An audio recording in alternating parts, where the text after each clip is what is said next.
The next stage is the design, as we like to say on Savile Row, the style, because our customers cut style. And here is the style that we're going to make our jacket in. Now, for the very, very first time, exclusively to you and all who are doing the mastered course, I'm going to allow you to use my signature style. Here, based with a 24 karat gold stripe on a Super 150s cloth. What is actually different about this style is the lapel details, the pocket details, and the handcraft tailoring, which I will point out to you now. The outside chest pocket is cut in harmony with the shoulder line. The lapel, the width at the top, with a real flower hole, with a loop at the back to accommodate the stem of a flower, should your customer wish to wear a flower, follows down to the button one styling, well balanced when it's unbuttoned, stays together, and then follows through to the side pocket detail, which the pocket line begins below the waistline. So when the pockets at the sides are occupied, it builds the hip up. When the inside pockets are occupied, it builds the chest up, does not interfere with the waistline. So what we're trying to do is create the optical illusion, if you like, of a small waist. So we do not bulk the waistline. Follows through to the side here, real buttonholes on the cuffs. Functional. They can all be unbuttoned.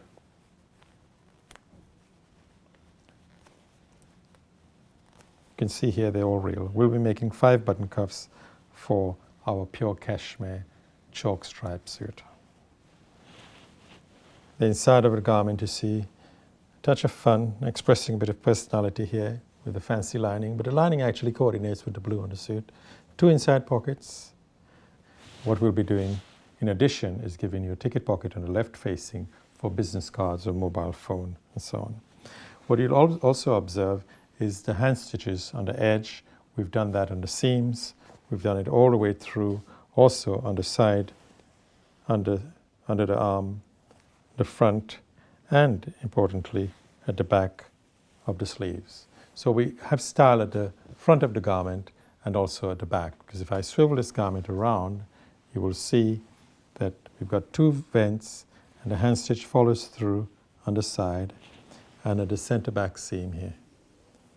Observe also the distance apart on the stripe on the seam is the same, so we do not disturb the stripe there, coming into the waist, and we finish with a complete stripe. And that is the style we'll be working on. So you'll see the transformation from that flat piece of cloth into something that looks very, very close to this garment here. I noticed the flower hole in the lapel is different to the one on the cuffs. Is there any reason for that? Well, I discussed earlier on style. The difference between style and fashion is that style would last a lot longer than fashion. Fashion is to discredit what you have so you can go out and buy something new. But here, the flower hole is practical as well, but it picks up the theme on the stripe. This is a gold stripe, so I've made the flower hole gold. But it also picks up the theme of the lining here. So it coordinates and adds a touch of interest. No one wears a flower anymore on their lapel, but I still create a feature. For instance, the one I'm wearing is multicolored.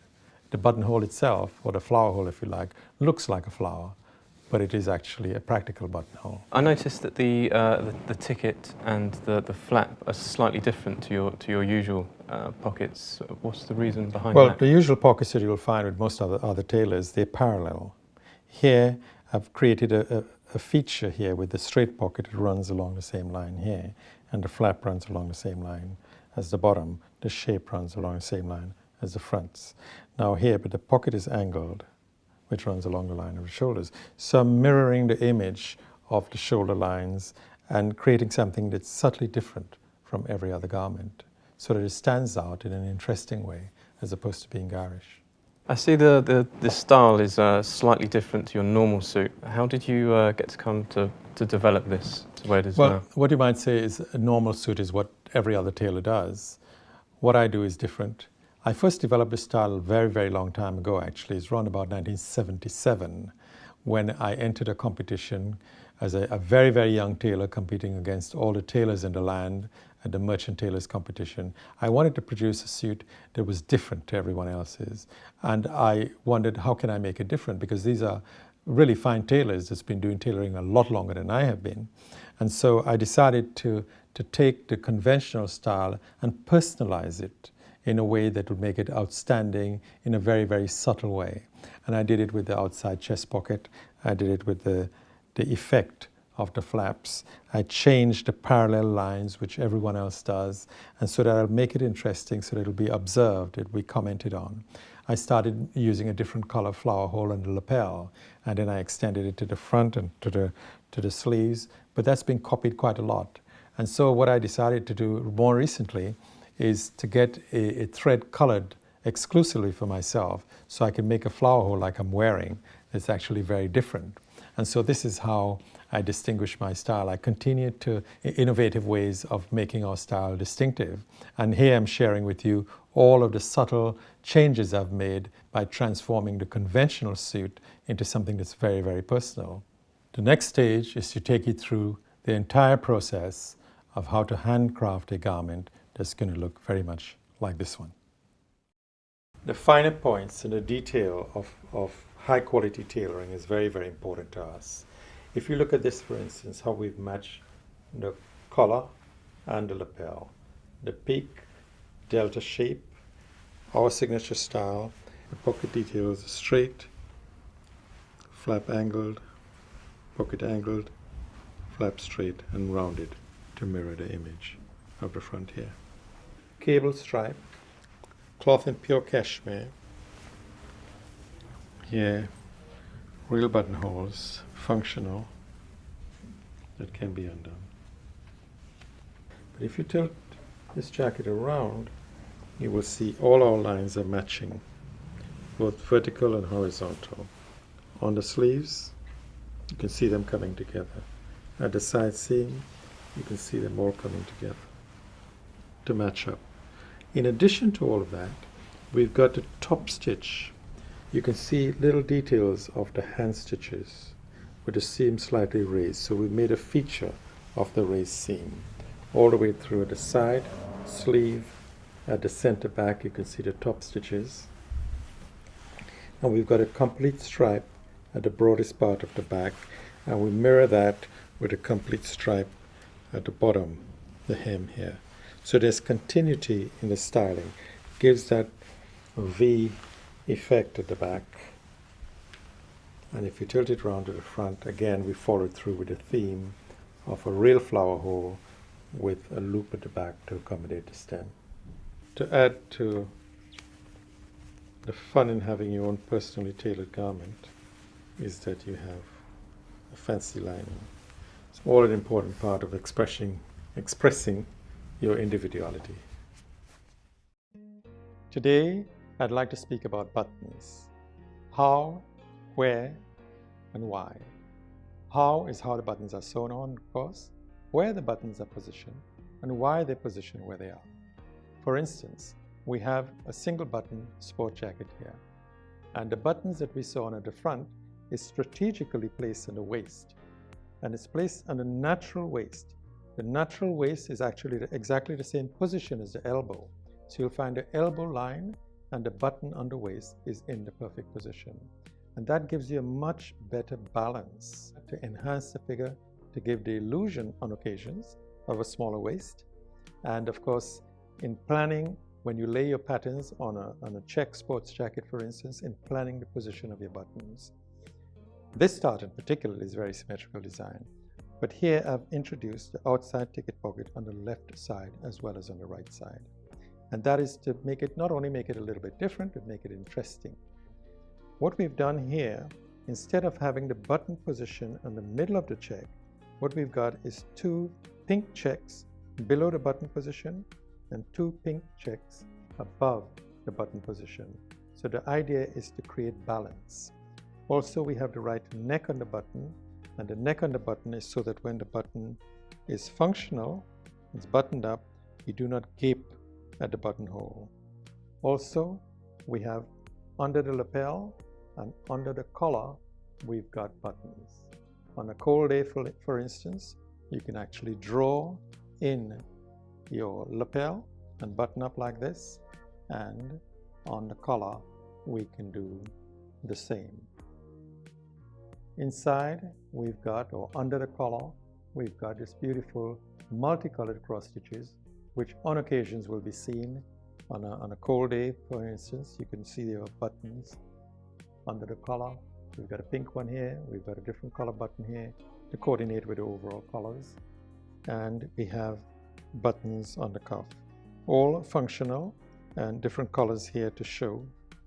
But the important thing is the neck on the button. The button has to be sewn with the neck to give it durability, to ensure that the buttonholes remain closed, and only the keyhole or the eye of the buttonhole is occupied, as well as the durability is to strengthen the button. As long as there is sway, then the button is actually sewn on stronger. So as we button this back up, you can see the thickness of where the button is sewn, you can actually see the buttonholes remain closed.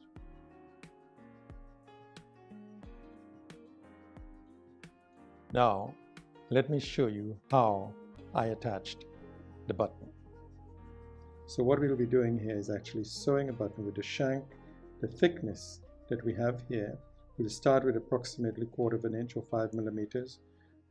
By the time we're finished, it will actually be reduced to just about 1/8 inch. In preparation to sew on a button, you need a thread. You need a very strong thread, but if you don't have a strong thread, I would suggest you use just the Coats machine thread. Now, the Coats machine thread is quite strong. You need approximately 6 inches to sew on the button. So, but 4 cords, 4 layers. So what I shall be doing here is measuring about 18 inches 4 times. That is 72 inches. So that's doubled, tripled, quadruple, just to be sure that I've got enough thread.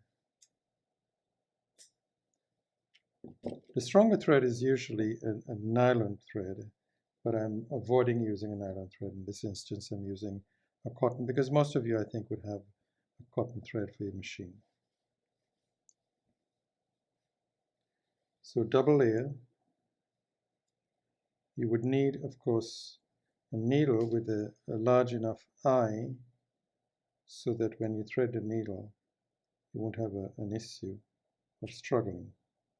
Here you can see we've got 2 layers of cotton threading the needle. So you need thread, of course, you need needle, and you need wax, beeswax. So thread the needle 2 layers, and so when you pull those 2 layers together, you'll end up with what we call 4 cord. No more than 4 cord, because it's going to be much too thick. So you can sew the button several times. And here I've got a beeswax, which you can get at any tailoring trimming suppliers. Just wax that properly for about 3 or 4 times. Make sure there's enough wax to actually bond the bits of thread that come together. You see, that's well bonded. But to give it even more strength, we actually curl the thread. So if you just stick the needle down like that, and you curl the thread on one side. If we just curl that, you can just hold on to the needle on one hand. And incidentally, if you're making a buttonhole and you don't have gimp, you do use something similar, but instead of 4 cords, I'll have 6 cords because I need to keep it a little bit thicker. So this is how you make a gimp as well. You curl it as much as you possibly can, and then give it a nice press. Place the iron on it, and the iron is hot, and then just simply pulling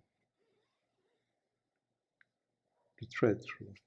Having done it once, twice, perhaps a 3rd time, just to make sure that that wax is really properly melted.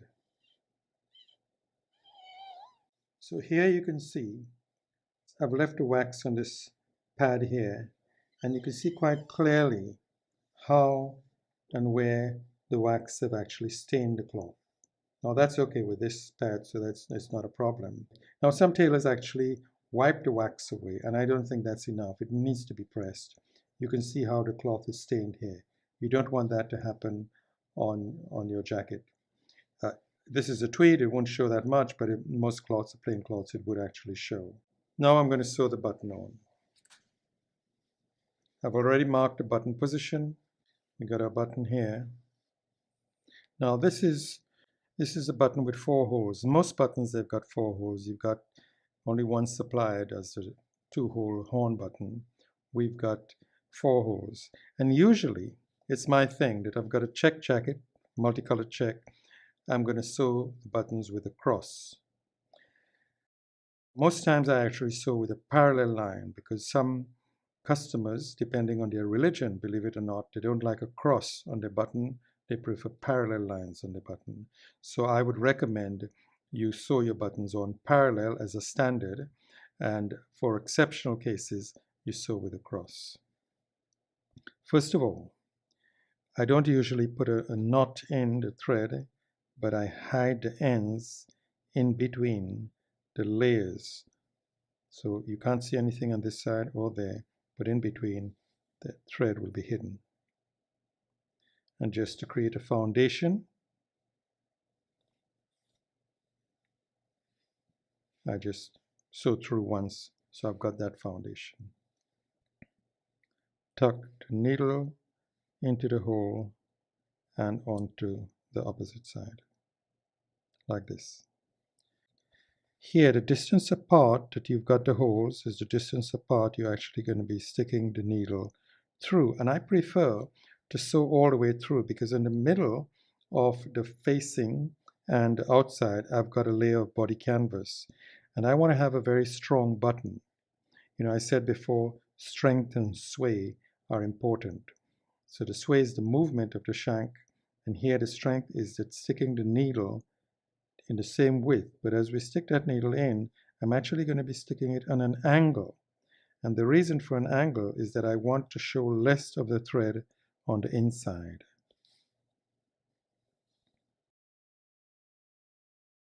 If you have your fingers like this and you just gauge, you could see that's about 5 millimeters, and that's the shank, or 1/4 of an inch, that's the shank I'm going to use. So we've got that looseness. And of course, when I stick the needle in the second time around, here I'm just going to go about 1 millimeter away, but then tucking the needle on an angle. And if you see, even though I'm just about 1 millimeter or less than 1/8 of an inch, about 1/16 of an inch away from when I pull the needle, here at the inside, I'm actually quite a long distance away from the previous, where I've tucked the needle in previously. So I've tucked the needle in on an angle and getting on to the other hole. And now I'll place my index finger underneath to maintain the shank and go right across and do the same thing again. So now you can see here I've got a cross where I'm actually sewing.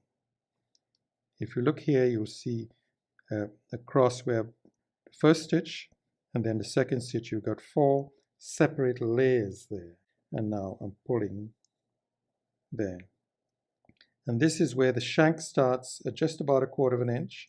When it's finished, it's actually going to be reduced, and I'll show you how that happens. So again, I keep my finger on underneath, and again, I go with just a 1/16 of an inch away and on an angle onto the first hole.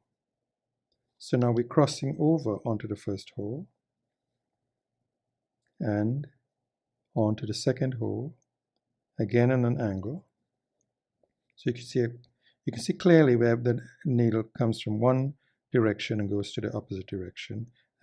And of course, just remember to keep your fingers in to maintain the shank, because we want to keep all layers of thread at the same length. Same again, another 1/8 of an inch or a 1/16 onto the third hole that we used. And if you prepare well your thread, all you need to do is go through twice on each hole. So here I've gone all the way through twice on each hole. Now the third stitch, so we count those as 2 stitches, is actually from the opposite direction back on, but not into the buttonhole.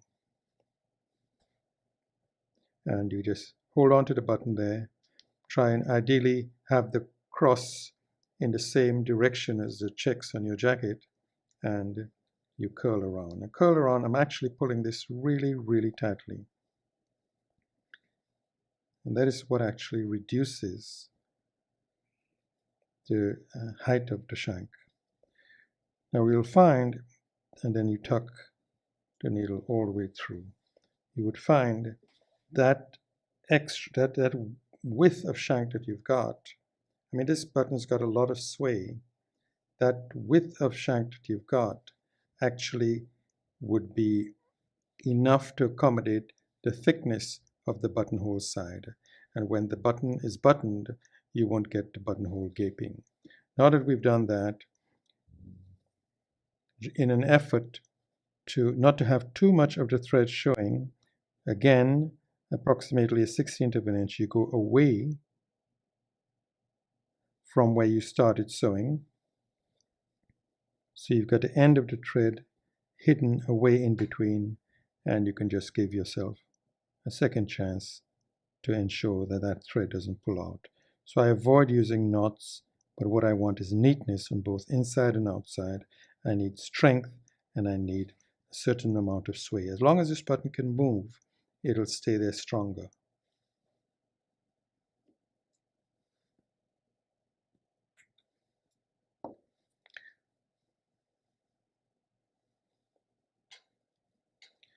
Now just to finish off, I can button the jacket. You can see when this button is done up, the buttonhole is not gaping. It actually stays closed. You've got the shank accommodated with the keyhole on the button, and there you have it, nice and flat. And that's how we sew on a button on a bespoke jacket. And how we sew the buttons on is very important, so that it would last as long as the garment lasts. There's no excuses why a button should fall out.